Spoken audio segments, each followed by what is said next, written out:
Oh, thank God. Listen, man, you gotta help me here. I've been shredded in this goddamn forest for God knows how long. I need... Do you know what is the most insufferable feeling? You have something you love, something you cherish with all of your heart, being mocked and treated as a joke by the others. What? Have you ever played Dark Souls 2? I mean, I played it in the past. People love talking about how Dark Souls changed their lives or how it popped their cherry of creativity, but when it comes to the middle child, everyone's face suddenly twists into the ugly shape of Gwyn's hollow ass. Right. Okay, listen, I really need... Did you know when they say Souls trilogy out there, they actually mean Dark Souls 1, 3 and Bloodborne? A fucking Bloodborne? Maybe people just don't really like it. Everyone is entitled to their own opinion, man. It would have been fine if they only expressed their own opinions as butthurt casuals. But no. They actually think Dark Souls 2 is inferior to the other two. Huh. Do you want to know the real truth though? They dislike Dark Souls 2 not because of gameplay, story or mechanics, but because it wasn't directed by the big man himself. The lack of bare feet within the game has driven them mad, wild, using this poor game as a stepping stone for their unjust anger. Ah, my dear Shadowlord, how could I do that to you? I still vividly remember how I discovered this beautiful game. Do you wanna hear about it? I don't really. It was 3 years ago. Son of a... It is year 2018. A time of peace before Chinese lack of hygiene became major international problem. Hey, wait a minute, you can just say that, bro. Have some tact. Whatever, it's not like I'm getting paid for these videos anyway. Back then, people were more interested in filming random dead bodies in a forest or watch YouTubers beating the shit out of each other instead of wars and abortion right campaigns. Wait a minute, I was young, naive little boy back then. I didn't know how it felt like to be penetrated by millennia or just get gangbanged by smoke and Orstein. I was innocent. My biggest accomplishment at the time was paying some hookers to get into my car in GTA and then boast about it to the rest of my incel friends. The only thing I knew about Dark Souls was the constant complaints and cries from people about how these games were basically a medieval torture device. I was intrigued. Cause I'm a fucking masochist. I got Dark Souls 3 Scrolls the first edition from Steam, thinking that since it was a sequel, it would be a more refined and optimized version of the first game that everyone adored. I was apparently wrong. I spent 50 minutes creating my perfect self-insert anime protagonist. Meet Jason Trump, a wandering knight skilled with all weapons but not with women. When he was 9 years old, Andrew Tate called him a beta male, which traumatized him for life. He doesn't like talking about it. After that, I got dumped into the sea and woke up in the middle of nowhere. He also has 9-inch dick. Uncircumcised. Balls clean. This was also where I found my first in-game human interaction, which I lack a lot in real life. This is Johnny. Johnny, you see, was one of the 2 inbred twins in a family. Right now he's sulking here because he ran away from home after his brother brought PlayStation instead of Xbox. And Johnny only liked Xbox.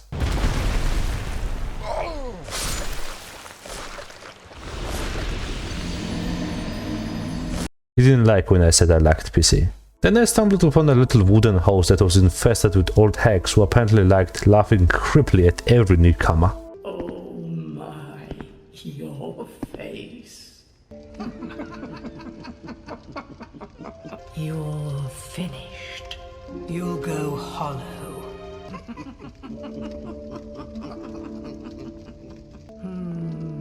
Doesn't stand a chance. You lose your souls. All of them. Over and over. Who do you think I am? Some casual? I'm a pro gamer. I bet Lollipop Chainsaw with only one hand. You think this game is hard for me? Ha, I'm out of this living graveyard. See ya! Dark Souls 2 was the first game that introduced me to the hub area mechanic. It was a nice place that had beautiful music and oh my god. The Forest of Giants was where I got my reality check, if you will. A slap in the face, a humble enlightenment, an unseen dick in it. I got fucked up. royally. But it wasn't all that bad though, because I managed to meet Johnny's twin brother. This is Boris. Boris is agitated. You see, he's heartbroken over the tragic reveal that his brother was a fan of Xbox all along. While Elsa mumbling something about what Cortana's posters under his bed making all the sense to him now. It's really hard to see brothers like this, so I tried to give him an encouraging squeeze on the ass to calm him down.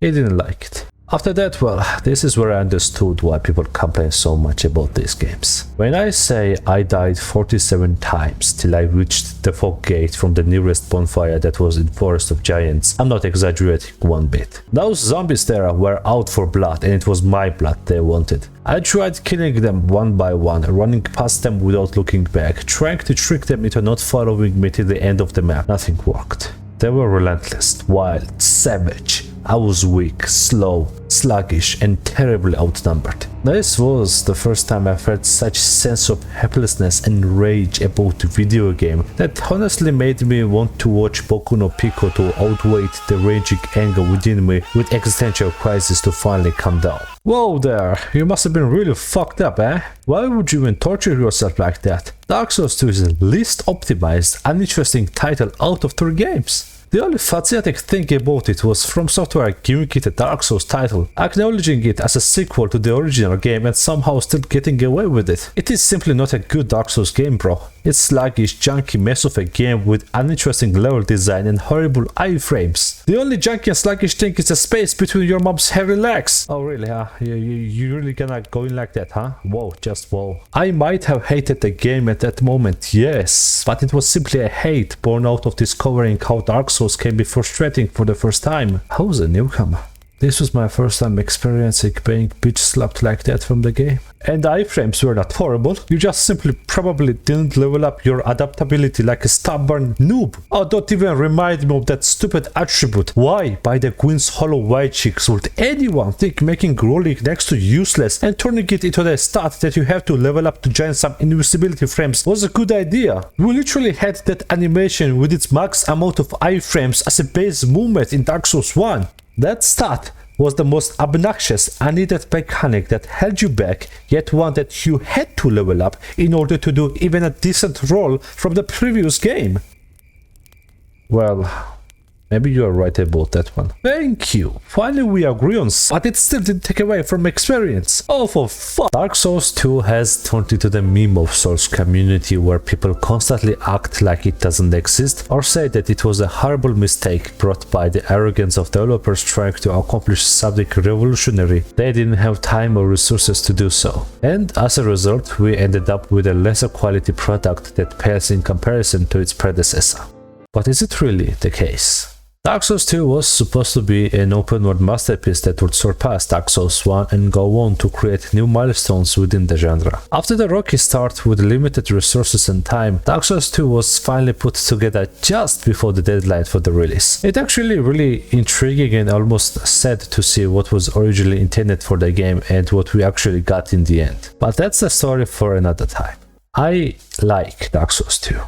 It's not as dark and depressing as Dark Souls 1, which depicts the first-time experience of the curse of undeath that was brought by Queen forcefully licking the first flame. Nor does it have the melancholic atmosphere of Dark Souls 3, which depicts rotting and dying world that has been abused for thousands of years by the link of the first flame. It has its own vibe.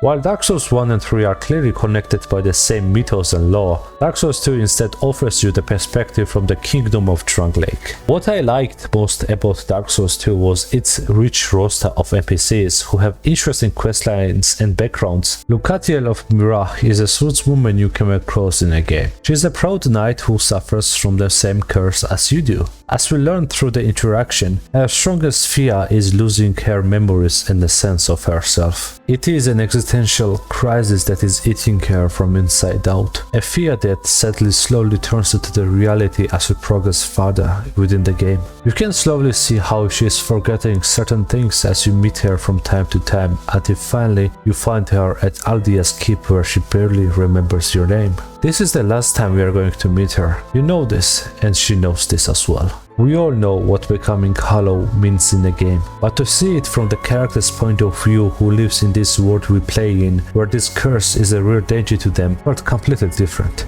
Lucatiel, to this day, is the most human-like fictional character that I encountered in my years of playing games. She is a proud knight, yes, but she is also a person who suffers from emotional and existential crisis as a curse slowly eats away at her well-being. After experiencing Lucatiel's bittersweet side story, I finally realized that there was no going back to the regular games after this. Lucatiel is just one of the many characters with such sad moments in this game, and the moments like this are the reason why I fell in love with Dark Souls 2 and later on with all of the FromSoftware games. It introduced me to this franchise and I will forever cherish the journey I had with it. Dark Souls 2 has some rough parts, yes, but the experience and feeling you get from it is the same one you find in Dark Souls 1, 3 and even Bloodborne. People like to make mockery of this middle title without properly seeing the beauty that is hidden within.